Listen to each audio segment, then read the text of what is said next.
Now then, welcome to another episode of Now That's Midschool featuring me, Matt Barton. And on this episode, we're going to be talking about the Gen 1 Metal Burma. If you cast your minds back to episode 10, featuring my collection, the question came up a couple of times. If I could build any of the frames in my collection, which would it be? And it came down to two really. My second generation Solid Bikes killing machine and my first generation Metal Bikes Burma. The killing machine, it's too nice to put together. As you know, I restore the frames to an as new like condition, so I really couldn't bring myself to put that thing together. This, on the other hand, the Gen 1 Metal Burma, is a survivor, so I'm a little less precious about building it up. That said, whilst it is a survivor, it does need some tidying up. There's a bit of rash on the chainstay there, bit of grind damage as well on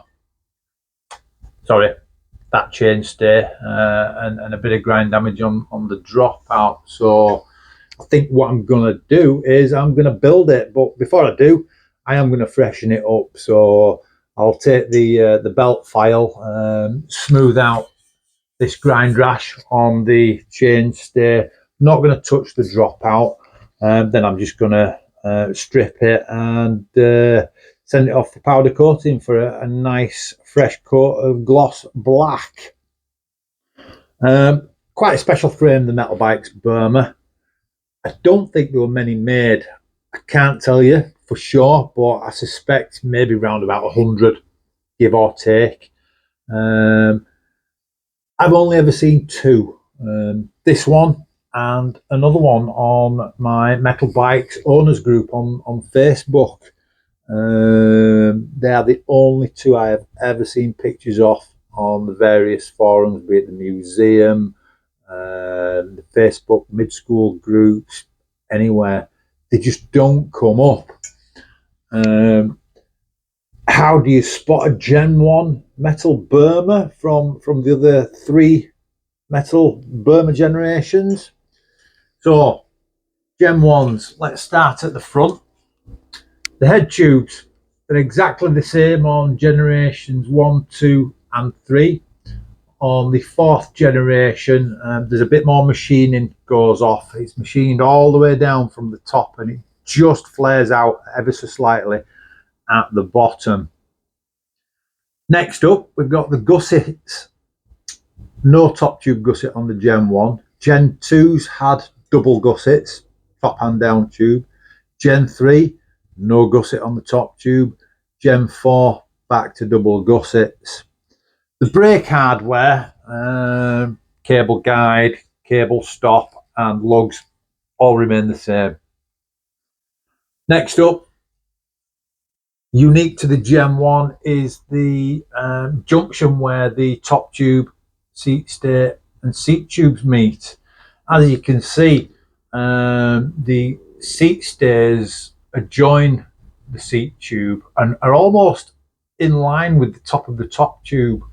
All the other Burma generations, 2s, 3s and 4s, they were more central to the top tube, if you like. So it gives you the impression of having a lower standover height. And then at the rear, literally all 4 generations are identical. Dropout shape, stay tube diameters, wishbones, that sort of thing. If you have what you think is a Metal Bikes frame, but you're unsure what it is, and it looks like this, or it could be a Gen 3 or 4 Kiz, the quick and easy rule of thumb is all Burmas were either 20.75 or 21-inch top tube. All Metal Kizzers, on the other hand, were 20.5-inch top tube. And also, Burmas all had machined bottom bracket shells. The Kizzers, they were just straight shells, no defining features in them whatsoever. So yeah, I'm going to build this Burma up. I think it'll make a really nice ride, and I'm going to ride it as well. Well, I'm going to have a roll on it. As some of you know, I'm a huge Metal Bikes fan, having rode the Gen 1 Metal Kiz, Gen 4 Metal Burma back in the day, and my current ride is a Metal Bikes Journeyman frame. This being 21-inch variant, I think it'll ride really, really nice. Style-wise, I'm going to keep it as a pegless build, much more transition orientated and erring more on the side of dirt. So I think it's going to be a black and chrome affair. Chrome bars, forks, cranks, rims, that kind of thing. Alloy seat post, probably 44/16 gearing. Yeah, I want to try and keep it light, keep it purposeful. So yeah, let me know what you think. If you've got any opinions on how you would build such a classic looking BMX frame into a bike, I'd love to hear them. That'd be pretty cool. What I am going to be doing is I'm going to be delving into the magazines to see what parts were available at this time in the Midschool era. So the Gen 1 Metal Burma was first spotted in an advert in Trend in January 2001 in Ride BMX magazine. We didn't see anything about the Metal Burma until May 2002.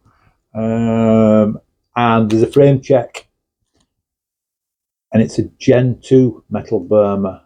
So again, so the Americans got it, maybe some other parts of the world got a handful. I don't know. Again, if you know of anybody, I'd love to hear about it. But yeah, it seems to me that it was almost a year before the Burmas came to the UK.